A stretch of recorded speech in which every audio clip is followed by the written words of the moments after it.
Welcome to Just Right. This week it's persuasive writing. Now, advertising is everywhere these days. Do you ever wonder if most of the time companies are trying to sell you things you don't really need? They plead with you to buy things. They're persuasive, aren't they? But there are other people out there who use the same techniques to raise money for good causes. Strip for Shelter kicks off on the 22nd of September and lasts all weekend.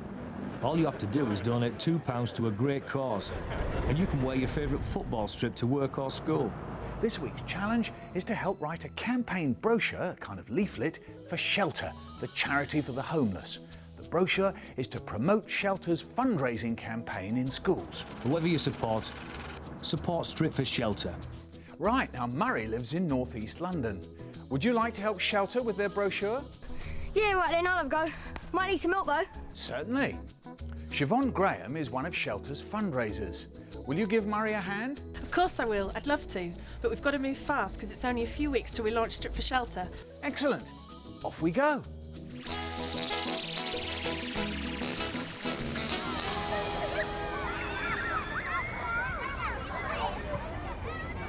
Before Murray can start writing, he needs to find out something about homelessness. We're here in Bristol today to meet a family who've recently been homeless. Then they moved into temporary accommodation. That means they lived in a hostel for a little while. And now they've recently moved into permanent accommodation.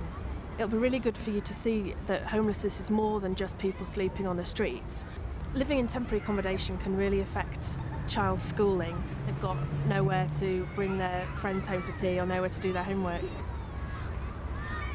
George is the mother of the family. So we'll meet George's children later on. Yeah, we'll meet Chris and Helen later and you can ask them some questions. Georgia and her children are now living in North Bristol, and things are much better. Chris, what's your favourite subject at school? IT. So you like playing with computers? Yes. Okay. Helen, how have things changed since you moved in here? It's so much better in here because you don't have to go to your room like at 8 o'clock. Does that mean you couldn't bring anybody home? No. And it was hard to concentrate on our homework because everybody was shouting. So you all lived in one room, so which rooms did you have to share with other families? The kitchen, the bathroom, you know, everything else, dining area. How does it feel now that you've got somewhere permanent to live? Oh, it's a lot better now, you know, we've got more room, kids have got their own rooms, you know, we've got a garden at last, you know, it's really good. So it's really made a big difference then? Definitely, oh yes, big time. Outside, Chris and Helen tell Murray more about hostel life. What was it like day to day going back to the hostel? Quite boring actually. It was horrible. People kept moving in. Yeah. Moving We had out. to keep moving rooms. Yeah. Quite a lot of times. We moved 4 times. Now you've moved here, have you been able to make any friends around this area? I've made 2 friends, that's Kerry and Robert. I've made friends with them as well, but He's got loads more friends as well. Yeah, I've got more friends around. Do you miss any of the staff at the hostel? Yeah, I really miss Paulette. She used to make me laugh, but I really like my life in this house now. If there's a problem and you're trying to persuade people to help solve it by giving money, you've got to get your facts right. And you've got to understand the problem in detail.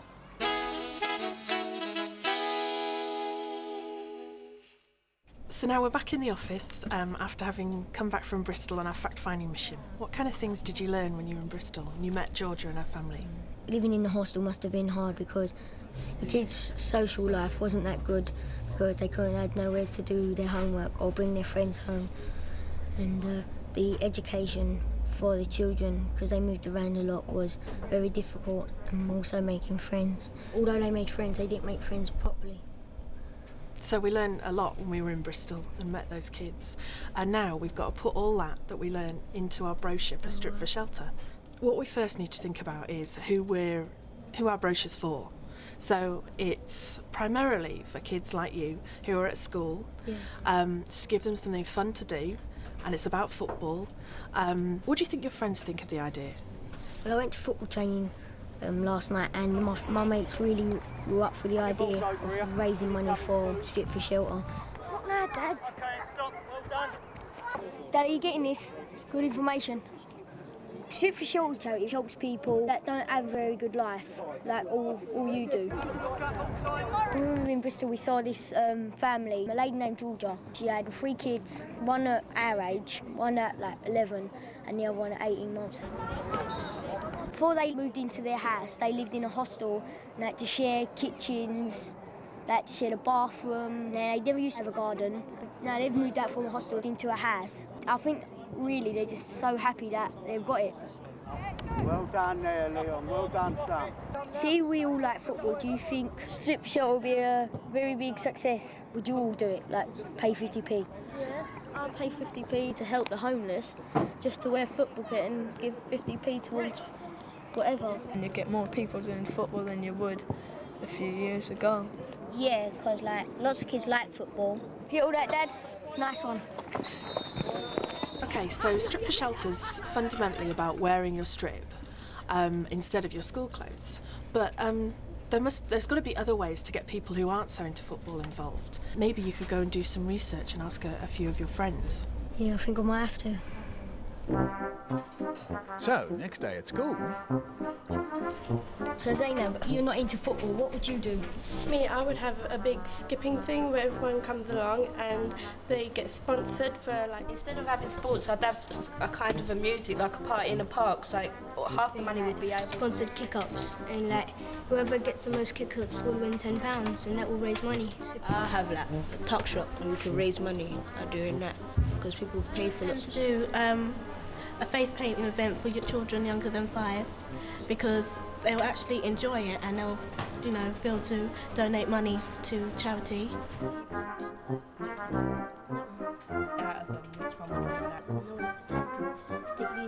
plenty of great ideas there. After school, Murray collects them all together.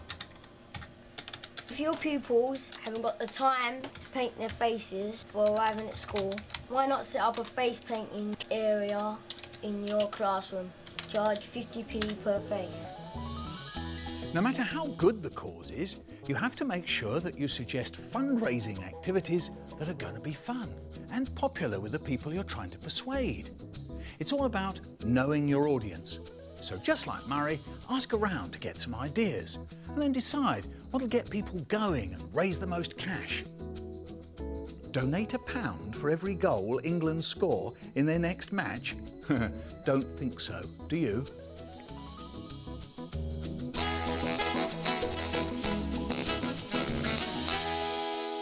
Okay, let's have a look at what you wrote in Bristol and see what we can do with this. Okay, this is a really good point that you've made here about living in a hostel was terrible, moving so many times made it difficult to make friends, and the bit about them having to go to bed early and be in their rooms by 8 o'clock so they couldn't watch the telly.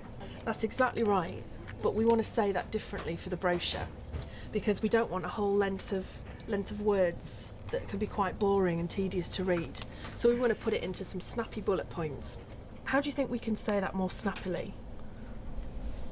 The homeless children have got nowhere to bring their friends. Yeah, and we can expand on that a little bit by adding in a no privacy to read or listen to music or watch the TV. Yeah. Because it's quite important that we keep repeating homeless children and then the situation that they're in, because that keeps reminding people what they're actually supporting, and they're supporting shelters work with homeless people.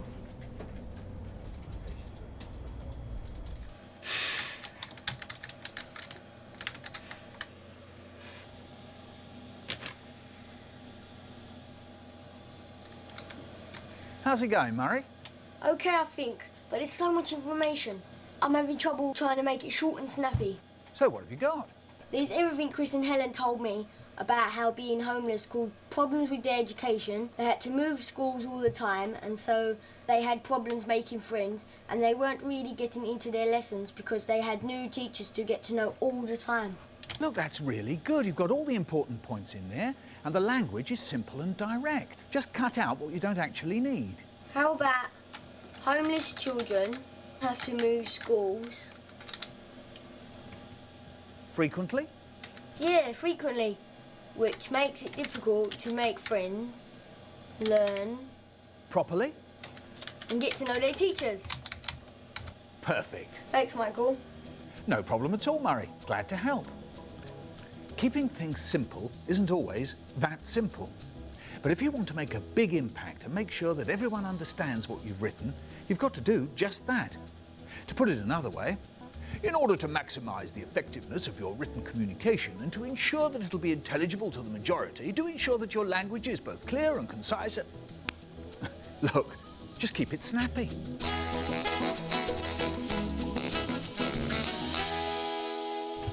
Okay, I'll see you later. All right, I have actually done a rough layout of the brochure. Suzanne Mullins designs all shelters' brochures. And I've put some of your text in. And this was your text for the fundraising ideas. If you just remember, this is quite a rough layout. What's this big space for then?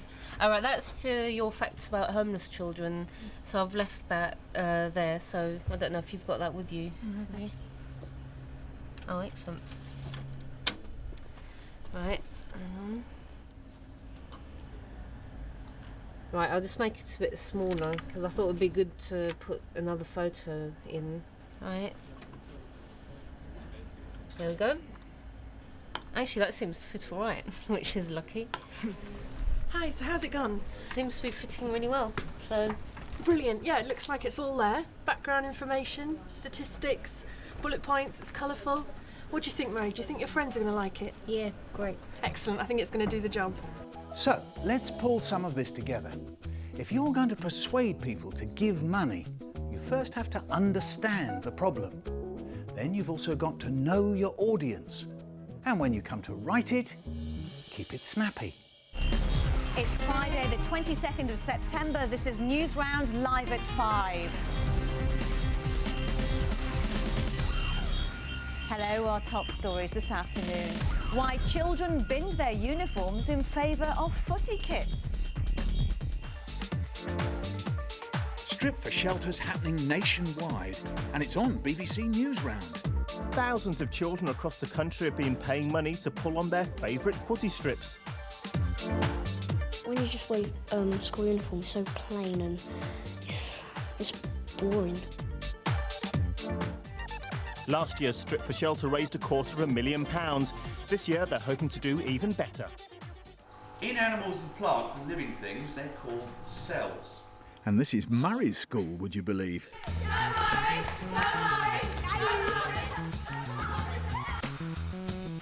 Checkmate. Yeah!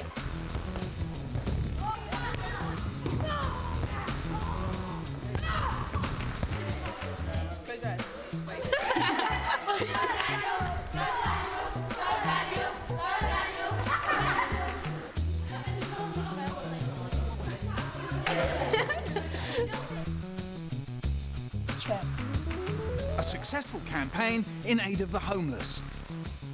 Well done, Murray. See you next time. Your move.